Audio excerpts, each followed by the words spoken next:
Convido os irmãos agora a abrirem suas Bíblias no Evangelho de João, capítulo 4.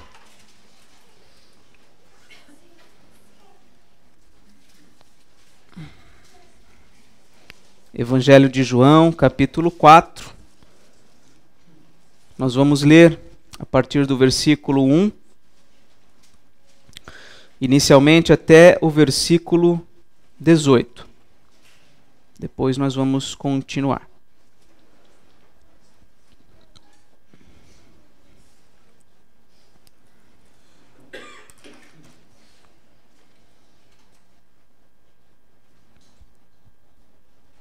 Diz assim a palavra do Senhor. Quando, pois, o Senhor veio a saber que os fariseus tinham ouvido dizer que ele, Jesus, fazia e batizava mais discípulos que João, se bem que Jesus mesmo não batizava, e sim os seus discípulos, deixou a Judéia, retirando-se outra vez para a Galiléia. E era-lhe necessário atravessar a província de Samaria. Chegou, pois, a uma cidade samaritana chamada Sicar, perto das terras que Jacó dera a seu filho José. Estava ali a fonte de Jacó. Cansado da viagem, assentara-se Jesus junto à fonte por volta da hora sexta. Nisto veio uma mulher samaritana tirar água. Disse-lhe Jesus: dá-me de beber. Pois seus discípulos tinham ido à cidade para comprar alimentos. Então lhe disse a mulher samaritana: como, sendo tu judeu, pedes de beber a mim, que sou mulher samaritana? Porque os judeus não se dão com os samaritanos. Replicou-lhe Jesus: se conheceras o dom de Deus, e quem é o que te pede, dá-me de beber, tu lhe pedirias e ele te daria água viva. Respondeu-lhe ela: Senhor, tu não tens com que tirar, e o poço é fundo. Onde, pois, tens a água viva? És tu, porventura, maior do que Jacó, o nosso pai, que nos deu o poço, do qual ele mesmo bebeu, e bem assim seus filhos e seu gado? Afirmou-lhe Jesus: quem beber desta água tornará a ter sede.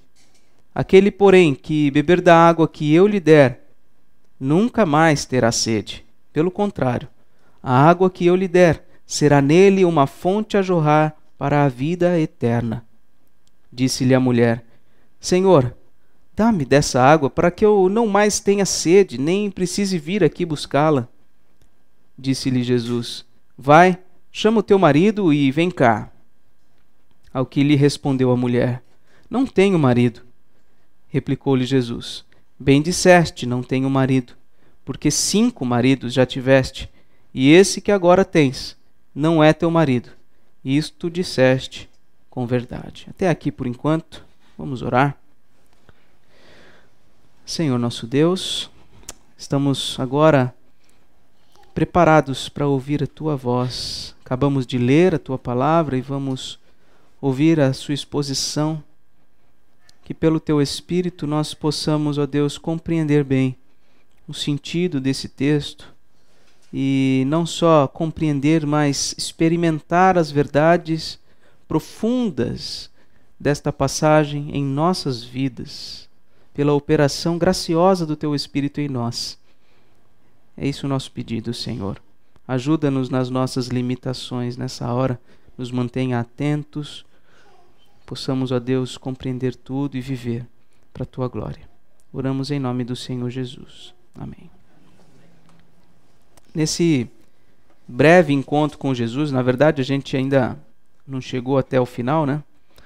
Mas nesse breve encontro de Jesus com a mulher samaritana, que deve ter durado por volta de 15 minutos, eu imagino que não tenha sido mais do que isso, esse encontro. Nesse pouco espaço de tempo, a vida daquela mulher foi transformada. Ela se deparou com a única solução para suas necessidades mais profundas ao conhecer Jesus. as necessidades mais profundas da sua existência. Uma necessidade de completude, de se sentir preenchido, se sentir completo, pleno. Necessidade de adoração, porque, como foi mencionado há pouco na liturgia, nós somos seres adoradores. Se não adoramos o Deus verdadeiro, algo nós estamos adorando. Necessidade de adoração. E também necessidade de direção, como a gente vai ver mais para o final desse encontro.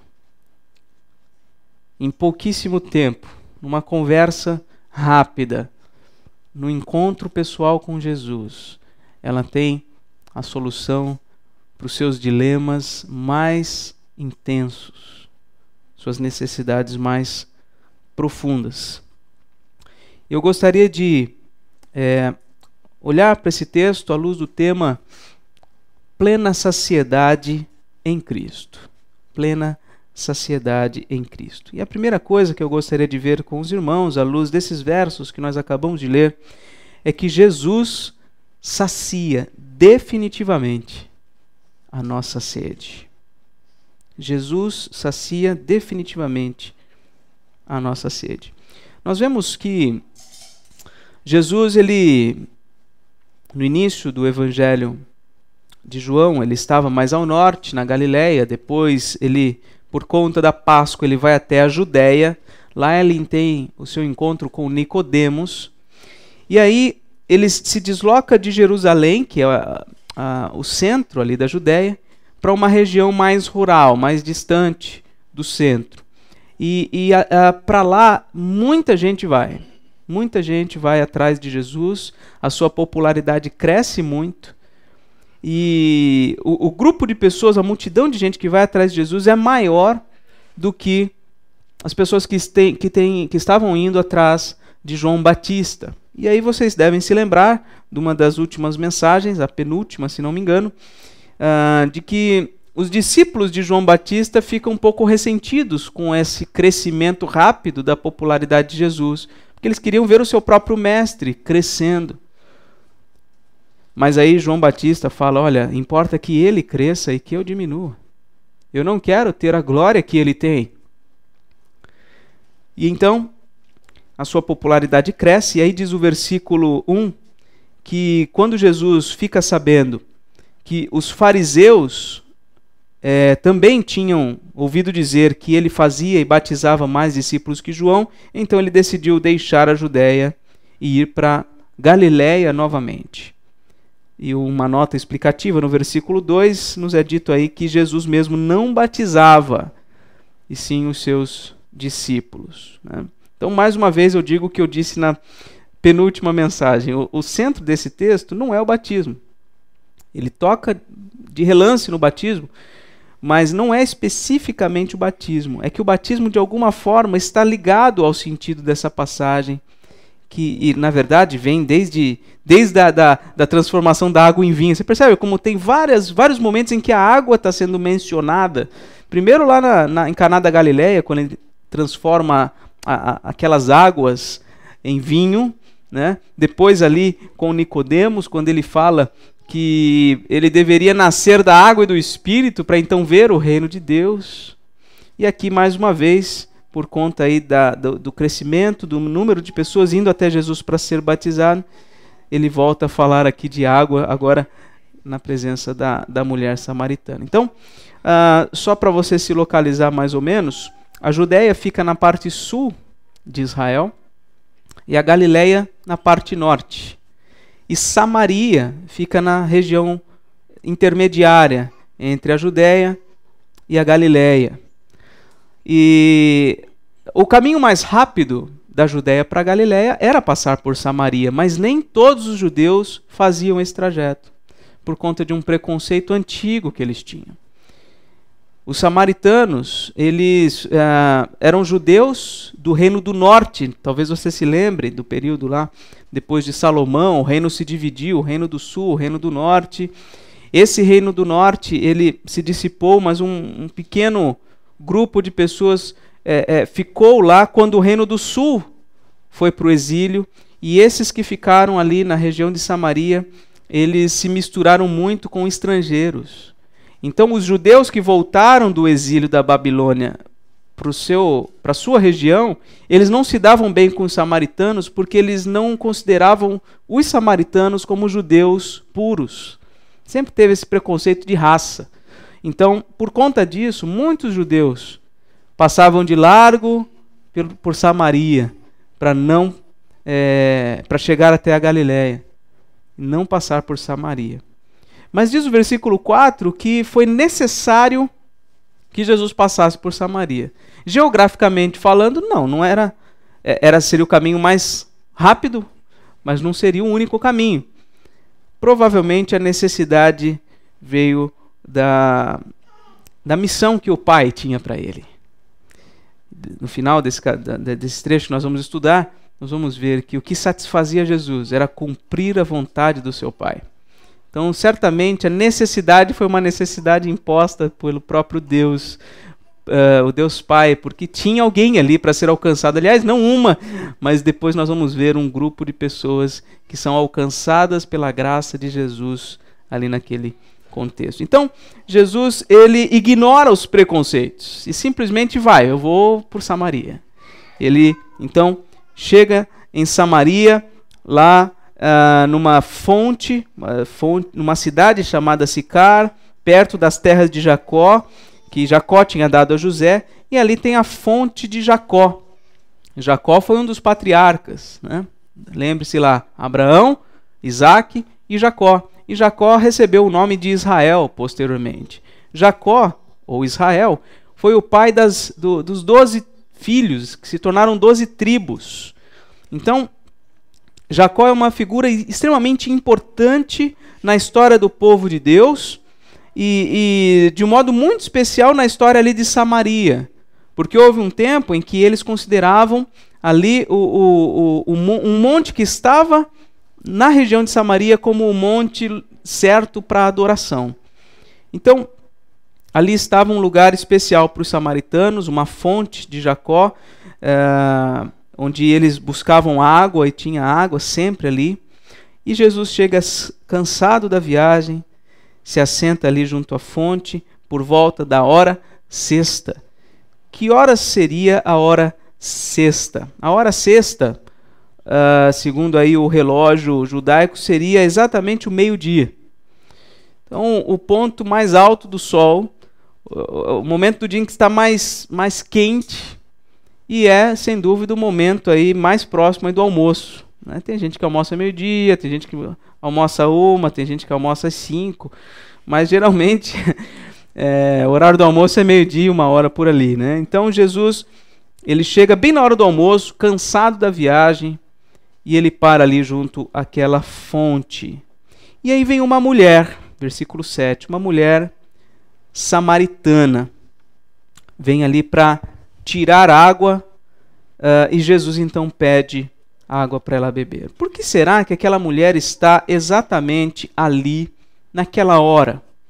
Não era natural que uma mulher, as mulheres em geral, fossem até essa fonte exatamente naquele horário, onde o sol está no pico mais alto, mais calor, o momento de mais calor no dia? Não, aquele não era o momento ideal para isso, mas ela estava ali naquele momento. As mulheres ou iam mais cedo ou iam mais tarde, mas ela sozinha estava ali naquele momento. E certamente ela estava ali naquela hora, porque ela não queria ter que passar talvez pelo desprezo, pela vergonha da sua reputação. Talvez ela quisesse realmente se esconder das demais mulheres da sua cidade. E Jesus então ignora todos esses preconceitos, o fato de estar num lugar que é Samaria, o fato de se aproximar dele uma mulher, porque um homem falar com uma mulher, até com a sua própria esposa, era considerado como uma perda de tempo. Então, ele ignora tudo isso e fala com aquela mulher e pede água. Pede água para beber. Diz o versículo 8 que ele estava sozinho porque os seus discípulos tinham ido para comprar alimento na cidade. E eu gostaria de fazer um destaque aqui. Para Jesus, não havia diferença entre Nicodemos e a mulher samaritana. Nicodemos era um homem, isso já é muito significativo na cultura judaica, ele era um homem, ele era judeu de fato, ele era um homem erudito, de grande influência na nação de Israel, desfrutava de muito respeito diante do povo, e a mulher samaritana é exatamente o contrário. Primeiro que ela é mulher, nem o nome dela a gente sabe, uma mulher inculta, sem influência nenhuma, desprezada, de péssima reputação, e Jesus trata com ambos da mesma forma. Por quê? Porque ambos, Nicodemos e esta mulher, precisam dele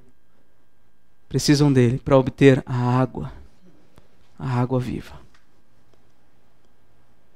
Ambos precisam de Jesus, igualmente.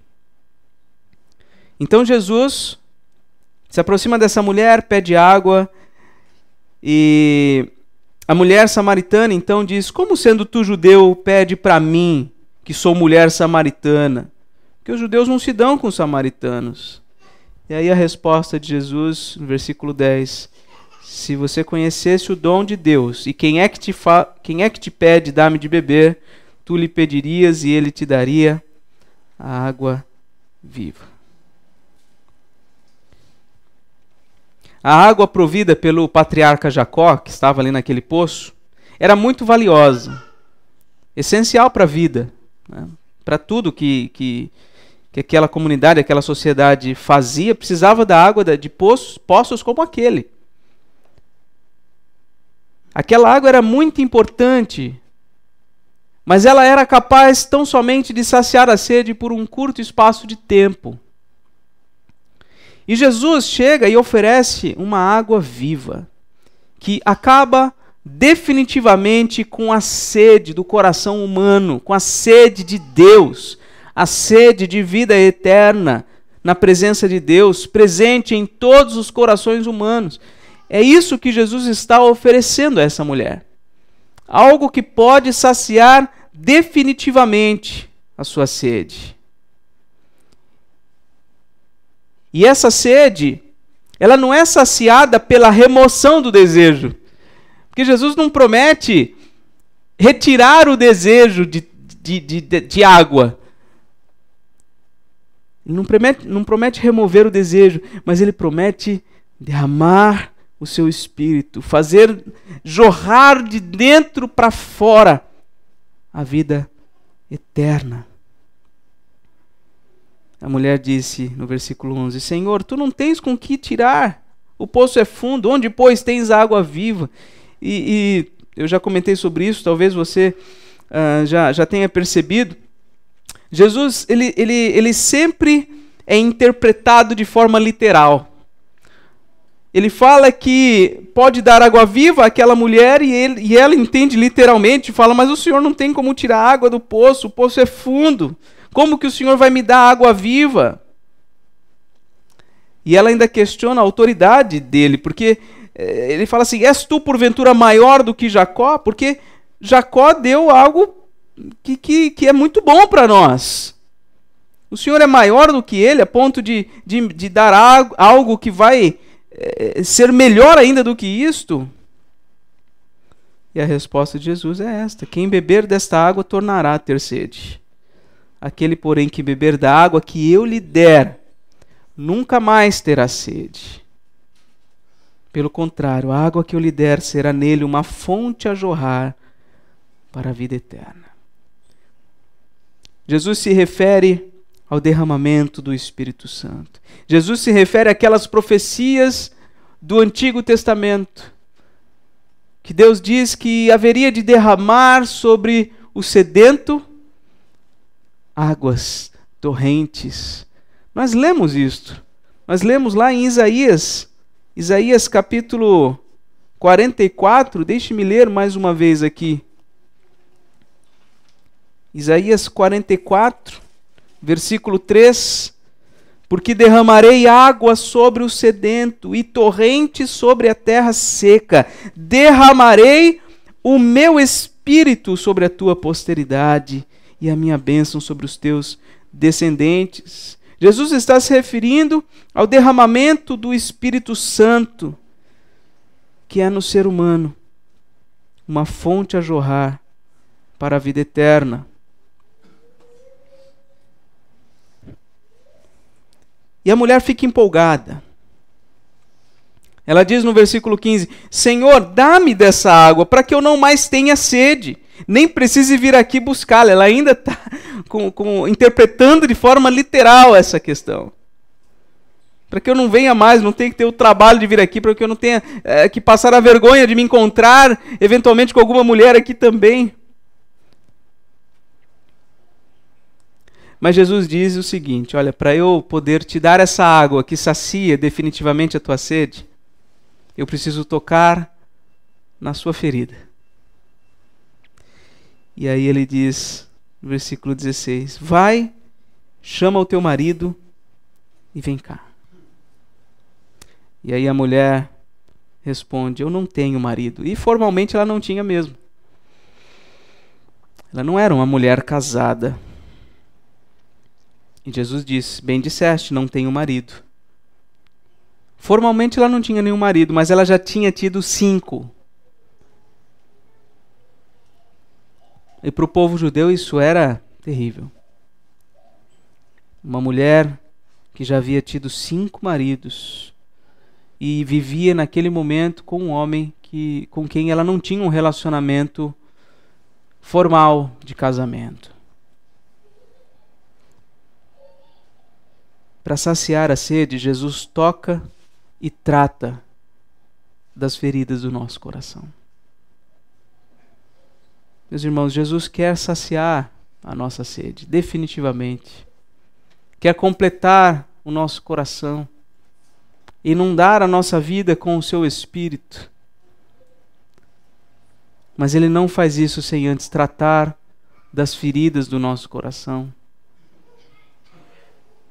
Sem antes tratar daquilo que nos envergonha, daquilo que nos traz medo, nos traz insegurança.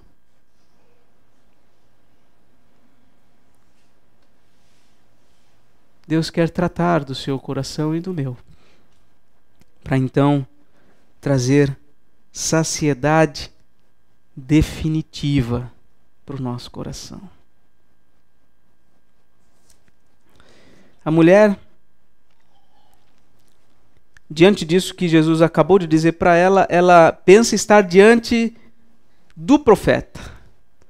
Ela, como mulher samaritana, e aqui mais um detalhe interessante, os judeus consideravam as escrituras como a Torá, escrita por Moisés, até o último dos profetas.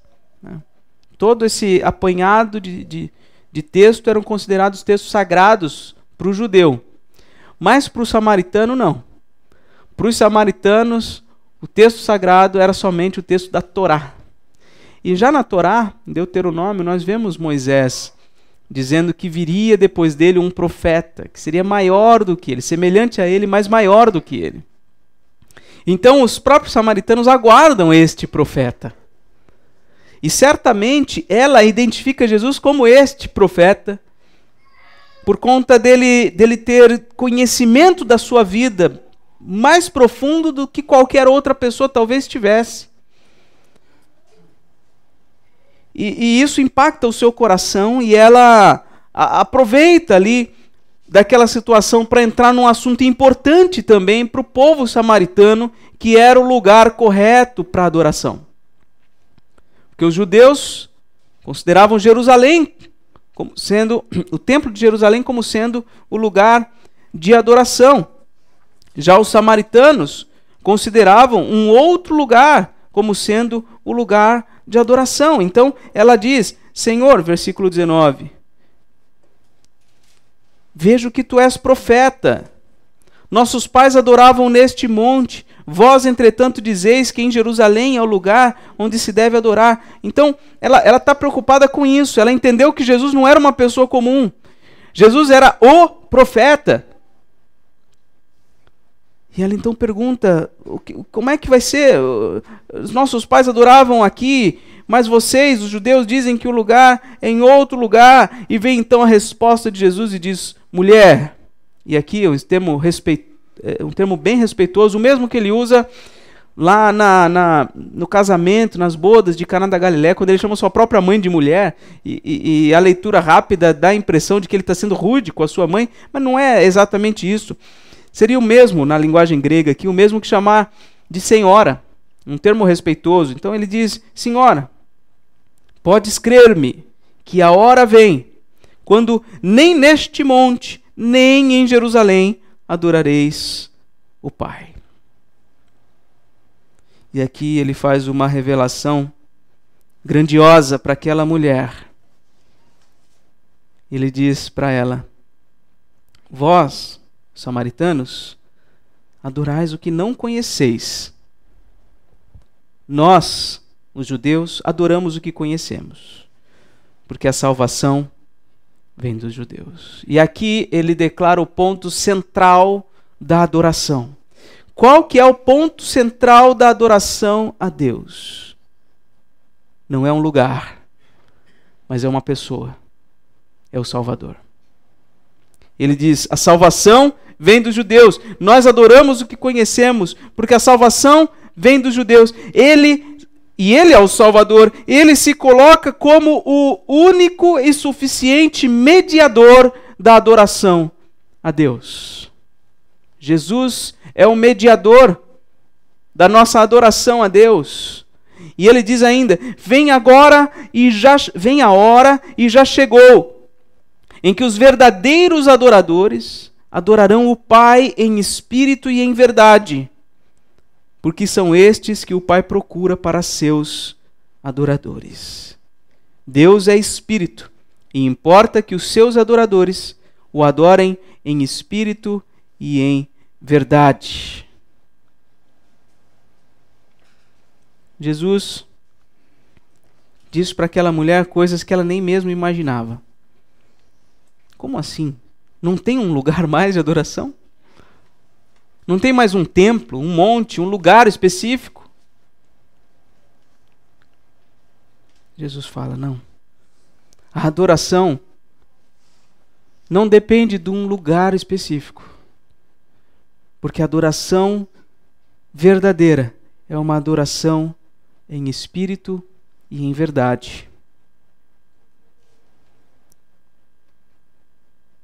Uma adoração em espírito e em verdade, meus irmãos, é uma adoração centrada em Jesus Cristo.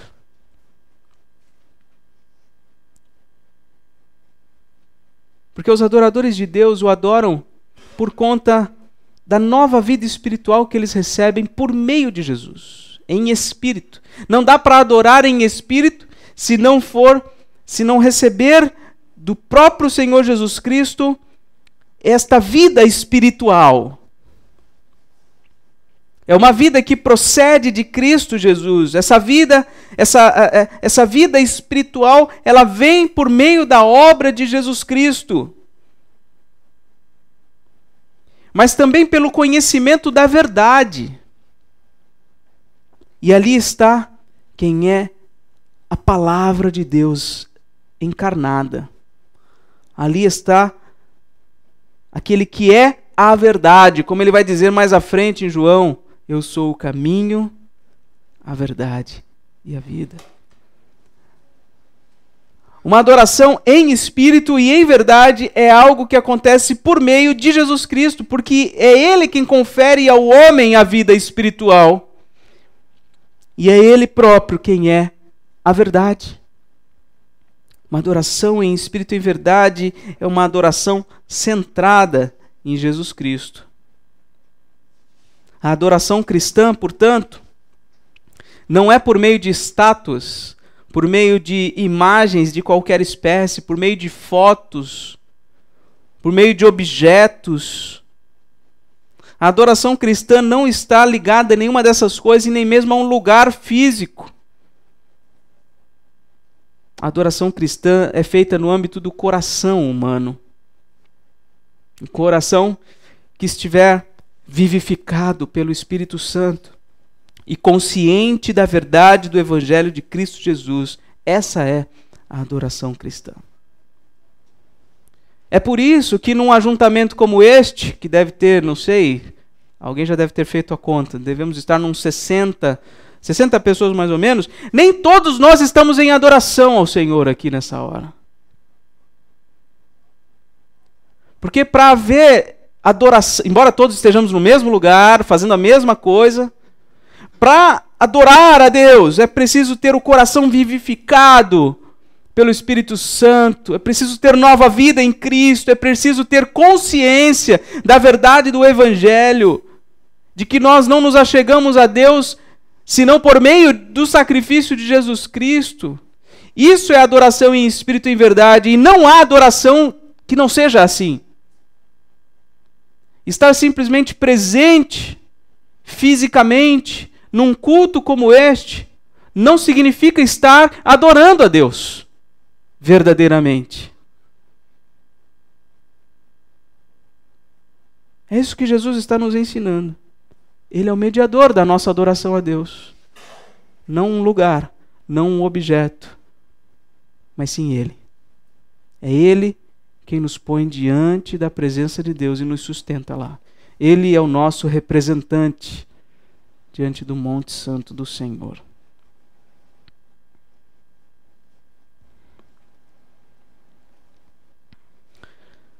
A mulher disse no versículo 25: Eu sei que há de vir o Messias, chamado Cristo. Quando ele vier, nos anunciará todas as coisas. Parece que ela joga um verde, né? Joga um verde para colher maduro, e aí Jesus diz: Eu o sou, eu que falo contigo. Jesus se revela a essa mulher de um modo mais claro e objetivo do que em diversos outros encontros. Com Nicodemos mesmo, ele não foi tão direto assim. A ideia de um Messias para o judeu era uma ideia bem ligada ao contexto político. Já para o samaritano, não. Talvez por isso ele tenha se revelado tão diretamente a essa mulher dessa forma. Ela não associou imediatamente a ideia de um Messias com uma libertação política. Ela associou de fato como alguém ungido de Deus que veio para salvar o povo. E quando ele fala isso, no versículo 27 é dito que neste ponto chegam os seus discípulos, se admiram que ele estivesse falando com uma mulher, todavia nenhum lhe disse: que perguntas? Ou por que falas com ela? Ninguém ousou questionar Jesus. E a mulher viu que os rapazes ali, os discípulos de Jesus, estavam chegando, e ela largou o seu cântaro, deixou tudo, e foi até a cidade e disse aos homens da cidade: vinde comigo e vede um homem que me disse tudo quanto tenho feito. Será este porventura o Cristo? E aí os homens saíram da cidade e foram lá ter com ele. Aquele encontro com Jesus e o conhecimento de que ele é o Messias transformou ela imediatamente, vou repetir, imediatamente, numa missionária.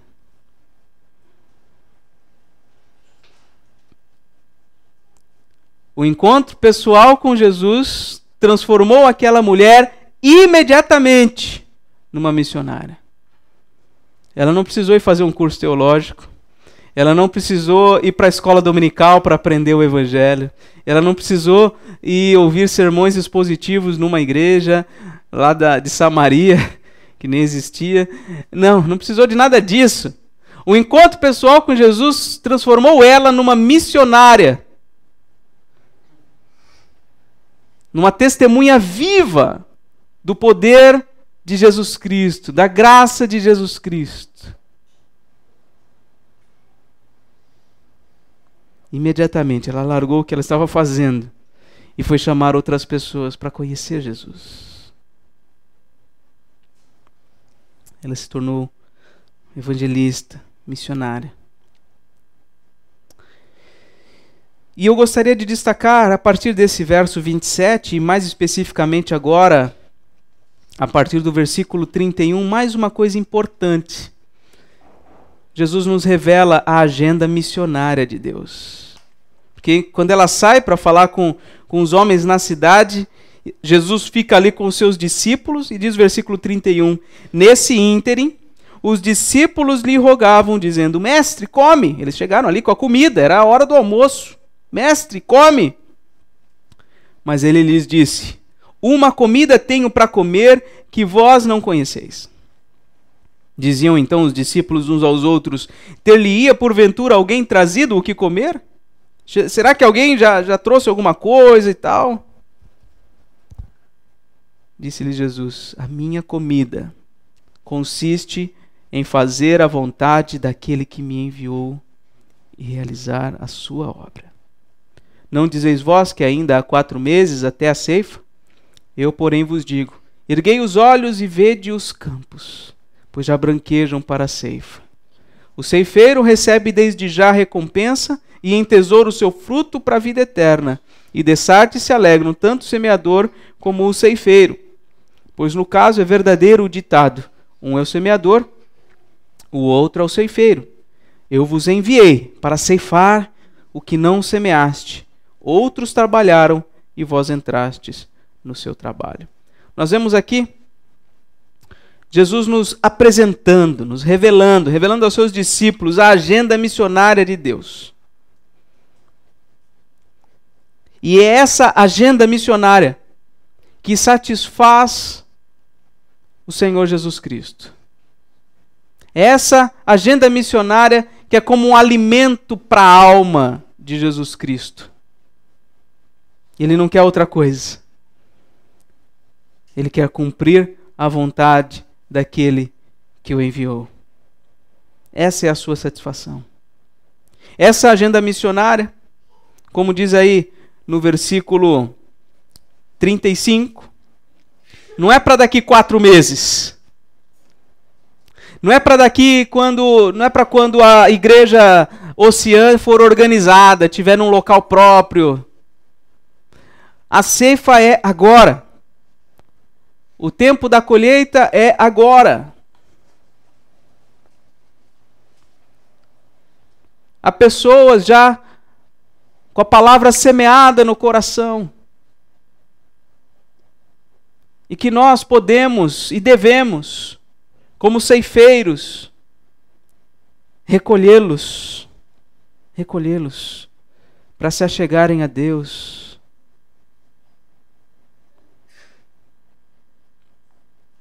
Esse é o tempo da colheita. Esse é o tempo. Versículo 39 nos diz, muitos samaritanos daquela cidade creram nele, em virtude do testemunho da mulher que anunciara, ele me disse tudo quanto tenho feito. Olha qual foi o testemunho dela. Foi isso que ela disse. Eu conheci um homem que me falou tudo da minha vida. Ela não sabia tanta coisa que falar, mas ela disse o que ela sabia. Jesus fez isso em minha vida. Ele me disse tudo quanto eu tenho feito. Esse foi o testemunho dela. E os homens, por conta desse testemunho, foram conhecer Jesus. Versículo 40. Vindo, pois, os samaritanos ter com Jesus, pediam-lhe que permanecesse com eles, e ficou ali 2 dias. E muitos outros creram nele, por causa da sua palavra. E aí, depois de crerem em Jesus, diziam para aquela mulher, já agora não é pelo que disseste que nós cremos, mas porque nós mesmos temos ouvido ele e sabemos que este é verdadeiramente o Salvador do mundo. O encontro pessoal com Jesus é fundamental para que nós tenhamos a salvação do Senhor, para que nós possamos ter a nossa sede saciada, para que nós possamos adorar verdadeiramente a Deus. Eu quero encerrar com 3 frases que nós devemos aceitar para então viver. A primeira delas, Jesus é quem sacia a nossa sede de Deus. Se você se sente incompleto, insatisfeito, descontente com a vida, com o casamento, com o trabalho, com qualquer circunstância que você esteja vivendo, você precisa conhecer Jesus. Porque Jesus sacia definitivamente a sede da nossa alma. Uma outra coisa, Jesus nos transforma em verdadeiros adoradores. Não dá para adorar a Deus senão por meio de Jesus Cristo. Não dá para adorar a Deus senão em espírito e em verdade, ou seja, pela vida espiritual que Ele produz em nós e pelo conhecimento da sua graça, do Evangelho, da sua cruz. Não há adoração a Deus. E em terceiro lugar, Jesus nos transforma em suas testemunhas. Jesus não quer somente saciar a sua sede e te pôr em condições de adorar a Deus. Ele quer fazer de você uma testemunha viva do seu nome, onde quer que você esteja, para que pessoas venham a conhecê-lo por seu intermédio. Ele quer saciar as necessidades mais profundas do teu coração. Ele quer te colocar na presença de Deus Pai para adorá-lo verdadeiramente. E Ele quer fazer de você testemunha viva do Senhor. É esse o propósito de Deus. Plena saciedade em Cristo. Jesus disse que a sua comida consistia em fazer a vontade do seu Pai e realizar a sua obra. E a pergunta que eu deixo para você: você tem fome de quê? Você tem fome de quê?